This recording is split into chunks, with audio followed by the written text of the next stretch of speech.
Hello everyone, welcome back to the channel. Welcome to the part 2 of your chapter number 1 of civics, which is power sharing. Previously we have discussed about Belgium case study. In this video we will discuss about Sri Lanka case study, advantages of power sharing and types of power sharing. तो सबसे पहले हम लोग discuss करेंगे श्रीलंका की कहानी यानी श्रीलंका की केस स्टडी. तो श्रीलंका की केस स्टडी से पहले हमको ये समझना होगा कि श्रीलंका में लड़ाई क्यों हुई और श्रीलंका का कंपोजिशन क्या था. जैसे बेल्जियम का कंपोजिशन था फ्रेंच एंड डच कम्युनिटी, वहीं श्रीलंका का कंपोजिशन था सिन्हालास एंड तमिल्स का.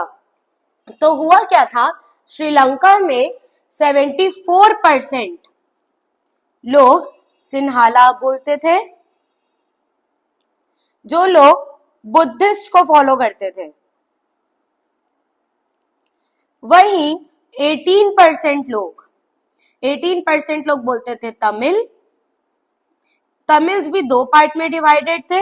एक थे ओरिजिनल्स तमिल, जो कि श्रीलंका के ओरिजिनल तमिल थे, और एक थे इंडियन तमिल. और ये लोग हिंदू प्लस मुस्लिम का कंपोजिशन थे. बचे हुए 7% लोग क्रिश्चियन बोलते थे, क्रिश्चियन थे एंड वो बोथ लैंग्वेजेस बोलते थे. तो ये था हमारे श्रीलंका का कंपोजिशन. जैसे कि 70% लोग सिन्हाला बोलते थे, जो कि बुद्धिस्ट को फॉलो करते थे. 18% लोग तमिल बोलते थे. तमिल्स भी दो पार्ट में डिवाइडेड थे. एक थे श्रीलंका के ओरिजिनल तमिल और एक थे इंडियन तमिल, और ये हिंदू और मुस्लिम का कंपोजिशन थे. साथ ही साथ 7% लोग क्रिश्चियन थे और ये बोथ लैंग्वेजेस का प्रयोग करते थे, यानी कि ये सिन्हाला भी बोलते थे और कुछ तमिल भी बोलते थे. अब आप देखोगे सबसे ज्यादा मेजॉरिटी में श्रीलंका में थे सिन्हालास. सबसे ज्यादा मेजॉरिटी में लोग क्या लैंग्वेज का यूज करते थे, सिन्हाला लैंग्वेज का. तो यहाँ पे भी सेम हुआ, सरकार तो अपनी है, अगर हम ज्यादा लोग हैं, हम ज्यादा लैंग्वेज का उपयोग कर रहे हैं, तो मतलब सरकार तो हमारी है. तो अब हम लोग प्रॉब्लम्स को डिस्कस करेंगे जो श्रीलंका में ने फेस किया था because of high population of Sinhalese and over favouring of government towards Sinhalese. In 1956, Act was passed by government in which Sinhala was declared as the national language. अब बताइए, India में इतने सारे लोग रहते हैं, ठीक है, नंबर 1 पॉपुलेशन पे इंडिया, इतने सारे डिफरेंट लैंग्वेजेस बोले जाते हैं, लेकिन एक जो यूनिवर्सल लैंग्वेज बोली जाती है इंडिया में वो है हिंदी. तो हिंदी हमारी क्या राष्ट्रभाषा है, नेशनल लैंग्वेज है. लेकिन वहीं पे अगर मान लीजिए बंगाली लैंग्वेज को नेशनल लैंग्वेज बना दिया जाए तो बाकी लोग ऑफेंड हो जाएंगे. मान लीजिए पंजाबी को नेशनल लैंग्वेज बना दिया जाए तो भी बाकी लोग ऑफेंड हो जाएंगे. मान लीजिए इंग्लिश को नेशनल लैंग्वेज बना दिया जाए तो भी बहुत से लोग ऑफेंड हो जाएंगे कि भाई इंग्लिश तो हमें बोलनी ही नहीं आती, हम इंग्लिश को एज ए नेशनल लैंग्वेज कैसे कंसिडर करें. तो श्रीलंका में 1956 में एक एक्ट पास किया गवर्नमेंट ने, जिसने सिन्हाला को नेशनल लैंग्वेज डिक्लेयर कर दिया, और उससे कि जो तमिल्स थे वो लोग सैड हो गए कि भाई हमारी भी तो कोई इज्जत है, हम भी इस एरिया का 18% ऑक्यूपाई कर रहे हैं, हम क्यों पीछे रहे. 18% एरिया तो हमारा भी है, तो नेशनल लैंग्वेज तमिल क्यों नहीं हो सकती. Government favoured Sinhalese by providing that jobs and easy admission in college. अब रिजर्वेशन कोटा तो चलो इंडिया में भी चलता है, विच शुड बी, मतलब अभी वो थोड़ा बंद हो जाना चाहिए क्योंकि जनरल वालों को बहुत दिक्कत जाती है. अगर उनका 90% भी आ रहा है तो पहले प्रायोरिटी SC/SC वालों को दी जाती है. तो वो तो चलो हमारे कॉन्स्टिट्यूशन में है and we are used to it. But यहाँ पे क्या हो रहा था, गवर्नमेंट सिर्फ सिन्हालास को फेवर कर रही थी, सिर्फ सिन्हालास को फेवर कर रही थी कि हमें सिन्हालास को फेवर करके जॉब देनी है क्योंकि उनकी पॉपुलेशन ज्यादा है. वोट का लफड़ा था कि मतलब उनकी पॉपुलेशन ज्यादा है, ज्यादा लोग सिन्हाला बोलते हैं, अगर हम इनको फेवर करेंगे तो हमको इजिली वोट मिलेंगे. तो इन लोग जॉब्स प्रोवाइड कर रहे थे इजिली सिन्हालास को, और कॉलेजेस में एडमिशन भी इनका आसानी से हो जाता था. वहीं तमिल्स का कॉलेज में एडमिशन होना, जॉब मिलना बहुत ही मुश्किल था. Same goes with Christian. Government supported Buddhism and ignored other religions in order to protect it and spread it faster. अब मान लीजिए जैसे अभी हमारी करेंटली सेंट्रल गवर्नमेंट बीजेपी है, जो कि मुस्लिम और हिंदू दोनों सपोर्टर है, पर वो जो हमारे देश के प्राइम मिनिस्टर है वो हिंदू है। तो अब आप ऐसा सोचिए कि वो हिंदू तो है, लेकिन अगर वो मुस्लिम्स, क्रिश्चियन, सिख्स, जितनी भी कम्युनिटी है सबको बॉयकॉट करके सिर्फ हिंदूज पे ध्यान दे तो बाकी कम्युनिटीज को बुरा लगेगा। Same goes with Congress. Congress में जब हमारे मुस्लिम प्राइम मिनिस्टर थे, वो अगर हिंदूज को छोड़ के, क्रिश्चियन को छोड़ के सिर्फ मुस्लिम कम्युनिटी पे ध्यान दे तो बाकी कम्युनिटीज को भी बुरा लगेगा। Same happened here. जो गवर्नमेंट थी वो सिर्फ बुद्धिज्म को सपोर्ट कर रही थी, जैसे कि बुद्धिस्ट, क्योंकि सिन्हाला क्या थे, बुद्धिस्ट थे और वो बुद्धिज्म को फॉलो करते थे। लेकिन अदर जो रिलीजन थे जैसे क्रिश्चियनिटी हो गया, हिंदुइज्म हो गया, मुस्लिम्स हो गए, उन लोग को वो इग्नोर कर देते थे। तो ये तो थी हमारी प्रॉब्लम्स। अब इतनी सारी प्रॉब्लम्स में अब तमिल्स का क्या रिएक्शन था, मतलब कि तमिल्स को कैसा लगा, उनका क्या रिएक्शन था, उसके बारे में अब हम पढ़ेंगे। सबसे पहले जो तमिल्स थे, they got a feeling of insecurity and thought government don't care about them. अब उनको ऐसा लग रहा था कि उनका इस देश में कोई नहीं है, इस देश में उनका कोई नहीं है, गवर्नमेंट भी उनके बारे में केयर नहीं करती है। They felt that government and other big parties don't care about their language and culture. अब देखो, सिन्हाला को उन्होंने नेशनल लैंग्वेज डिक्लेयर कर दिया, उन्होंने बुद्धिज्म को स्प्रेड कर रहे हैं, वो लोग जॉब्स अलग प्रोवाइड कर रहे हैं। तो तमिल्स को लगता था कि जो गवर्नमेंट और बड़ी बड़ी पार्टीज है जो देश को चला रहे हैं, वो उनके बारे में केयर नहीं करते हैं, उनके लैंग्वेज के बारे में, उनके कल्चर के बारे में, उनके गॉड्स के बारे में कोई केयर नहीं करते हैं। They felt that constitution denied them right to equality and felt that there was a discrimination. आप तो साफ साफ देख ही रहे हो डिस्क्रिमिनेशन हो रहा है। जो सिन्हालास थे उनको इजिली जॉब मिल जा रही है, इजिली एडमिशंस मिल जा रहे हैं, लेकिन वही तमिल को बहुत ज्यादा मेहनत करनी पड़ रही थी जॉब्स के लिए, एडमिशंस के लिए, हर चीज के लिए।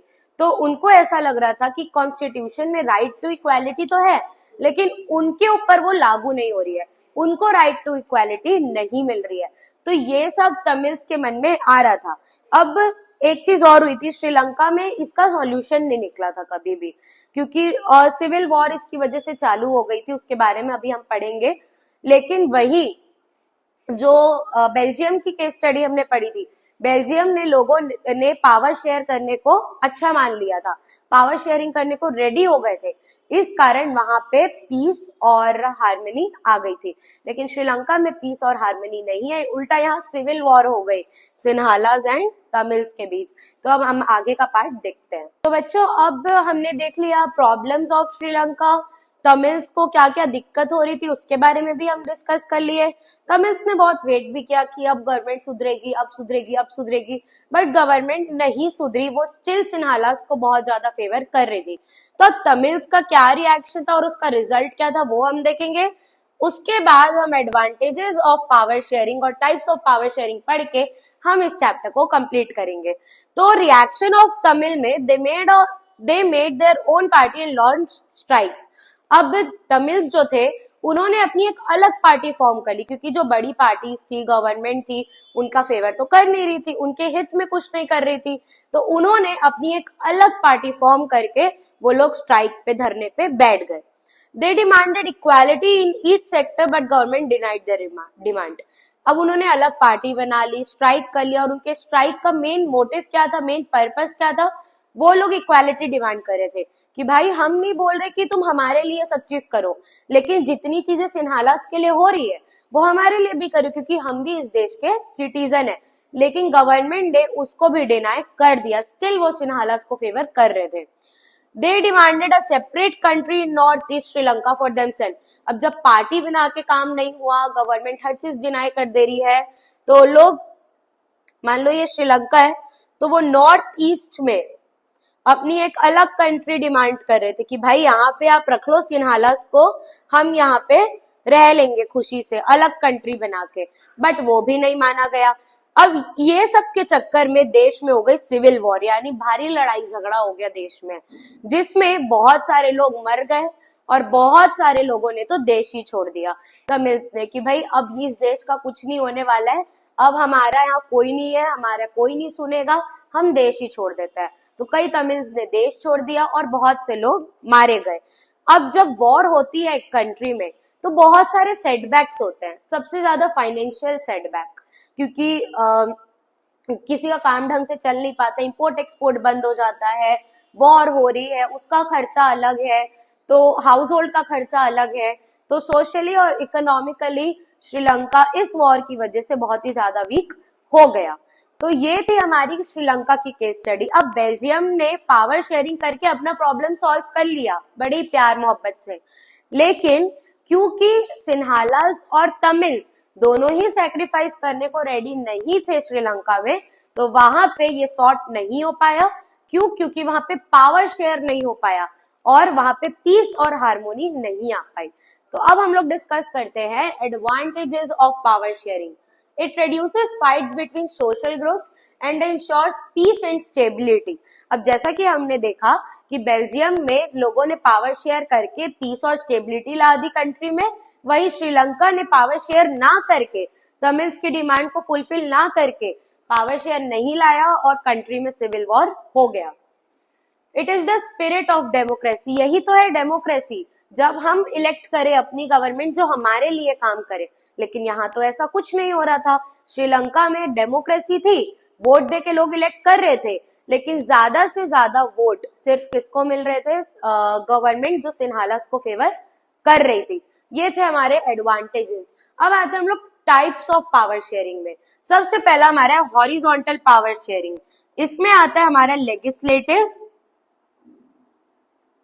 Executive and judiciary.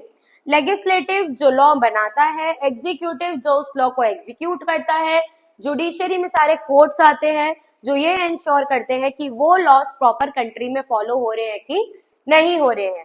फिर दूसरा है हमारा वर्टिकल डिवीजन ऑफ पावर, जिसे हम फेडरल सिस्टम ऑफ पावर भी कहते हैं। यानी कि कंट्री दो पार्ट में पावर से रूल होगी, यानी कि सेंट्रल एंड स्टेट। इंडिया में ये भी देखने को मिलता है, ये भी देखने को मिलता है। फिर आते कम्युनिटी गवर्नमेंट, तीसरी गवर्नमेंट फॉर्म कर दो, जो कि हुआ था बेल्जियम में, कि जितने भी स्मॉल सोशल ग्रुप्स है उनके लिए एक अलग कम्युनिटी गवर्नमेंट हो जो उनके लैंग्वेज, हेरिटेज, कल्चर, राइट्स का ध्यान रखे। तो ये था हमारा types of power sharing. I hope आपने फर्स्ट पार्ट देख लिया होगा और पावर शेयरिंग आपको अच्छे से क्लियर हो गया होगा। मिलते हैं अगले वीडियो में।